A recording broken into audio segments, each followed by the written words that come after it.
70 street skaters from around Africa have taken advantage of Pretoria's clear spring weather to enjoy the third edition of the Street Lines tournament at Thrashers Skatepark. Brandon Valjalo won the men's division.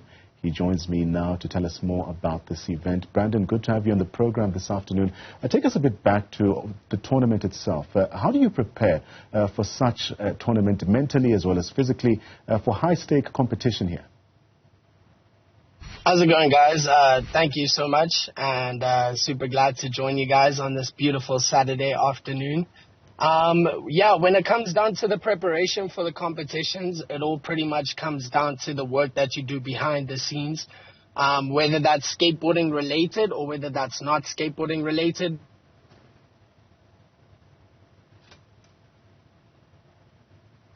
We seem to have lost connection with Brandon. Brandon, can you still hear us?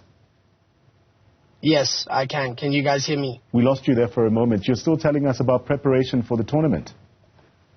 100%. Yes, so I don't know where you guys lost me, but I said that there's different pieces of the puzzle that it comes down to when preparing for these contests, both for your body, for your mind, and also just to be able to prepare yourself like with your confidence level going into the competition. With confidence, it comes down to practicing consistency. It's one of the most important things I can recommend to anybody is work on repetition and consistency, because 9 times out of 10, if you can land it in practice, when it comes down to that moment when you have a little bit of pressure, you still don't land it as often. So it always comes down to being confident and making sure that you can make it in that moment.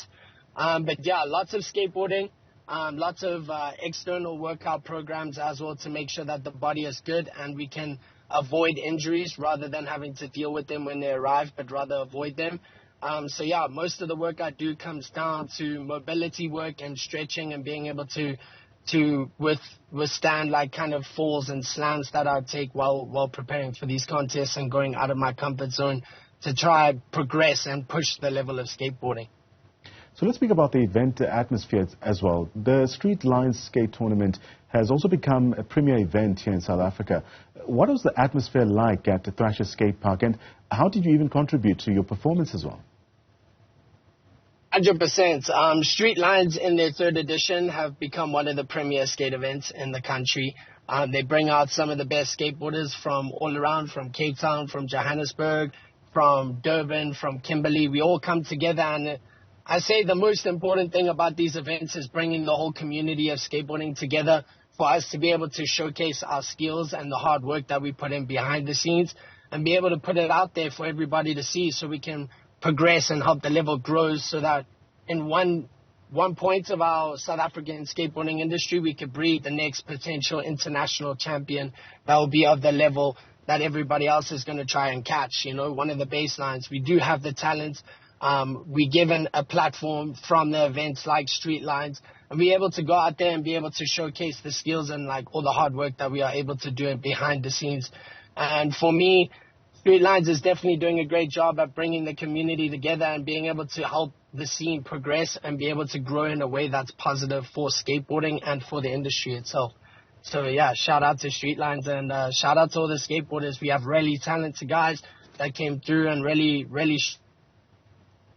I feel like that's also what motivates me, is all the support that everybody's given me when I'm on the international circuit, and then being able to come back to South Africa and skate with and be so well received was also great for me. So yeah, I'm grateful for skateboarding and grateful for the South African industry.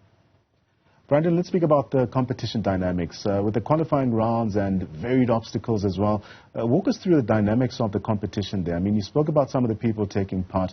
What aspects were the judges particularly focused on? Yeah, so when it comes down to the judging panel, they're looking at a couple of different things, from your consistency, which obviously is how often you're staying on your board and not falling. The next thing is your style, and that's something that you are just born with. It's the way that you execute your tricks and the way that it looks to the human eye. So it all comes down to the overall perception of your run. The next thing is trick difficulty, which from an industry standpoint, it's very technical, and the judges are skateboarders themselves. So they are able to know which tricks are harder than other tricks based on different stances and also the way that the board flips and rotates. And I would say that those are the three main things that they are looking at. And use of the course overall is like one of the important factors that for them and for judges would be looking at. But then it comes down to after your 2 run attempts, you have 5 best trick attempts in which 3 of your best 5 tricks count. So if you don't put down 3 tricks and you miss, then you're going to have a 0. So it all comes down to strategy at the end of the day on whether you play it safe or whether you put down a score, and then you can have more room for error later on. So, yeah, when it comes down to it, I think skateboarding is all strategy and just being able to know that the tricks that you can do and execute more often are harder than the other guys that you're competing with, and that's how you come out on top on the day. Now, each tournament or each competition has its own memorable moments, Brandon. Give us a sense of what you've observed taking part in this particular tournament. What stood out for you? To be honest with you, I think it was moments. There were a lot of moments that I experienced that I felt like I was well received, and moments that I was not going to forget. Yeah. And I think it all comes down to just being grateful for being able to be put in an environment where I'm skating with the local community, whereas I have been traveling on the international circuit quite a lot and representing South Africa, but rather this one being with peers that are all South African and still being so well received. I think for me, my highlights of the overall day, besides for being with everybody and sharing so many different moments, there's so many little joyful things that happen throughout a skateboarding event that I can't actually think of one specifically, but when it comes down to it, I saw a couple of...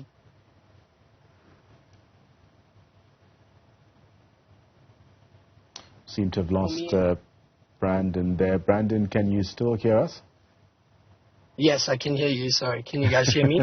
Yeah, no, the network really isn't doing us any justice right now. But as we wrap up, I mean, you spoke about the growth of skateboarding a short while ago. Speak to us a bit more on the growth and development of the sport.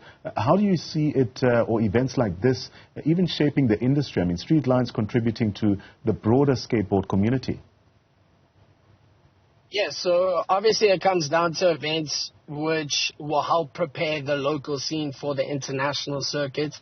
When you have those 45 seconds and you feel that feeling of butterflies, it all comes down to the moment where you have to make it all count, you know, so it puts yourself under pressure and you have to make it happen. So in that way, it's helping the community and the industry of skateboarding in South Africa be prepared for what to expect on the international scene. But then other than that, I feel like skateboarding is progressing in the way that there's new skate parks being built all around the country. We are blessed compared to the rest of the African continent, in which we have many facilities and many places where we are able to actually skate.